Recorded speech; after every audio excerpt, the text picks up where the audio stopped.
نبي يخرج من ولد غالب بن فهر. من قومك يا عبد المطلب. ثم ذهب إلى شق فقال له مثل ذلك. وما قاله شق ينقطع ملك ذي يزن برسول مرسل بالحق والعدل بين أهل الدين والفضل، يكون الملك في قومه إلى يوم الفصل. قال الملك: وما يوم الفصل؟ قال شق: يوم تجزى فيه الولاة ويدعى فيه من السماوات بدعوات يسمع فيها الأحياء والأموات، ويجمع فيها بين الناس للميقات. فقال الملك: أحقا ما تقول؟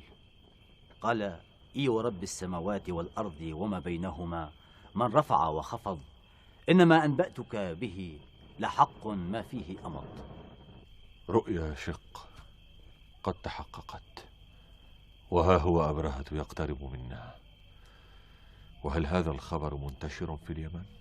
بلى يا سيد مكة، وتعرفه العامة والخاصة، ويرجفون به بين حين وحين، حتى أن الملك نصر بن ربيعة وقع ذلك في نفسه، فجهز أهل بيته إلى العراق وكتب بهم إلى ملك الفرس، فأنزلهم الحيرة وصاروا ملوكها إلى الآن.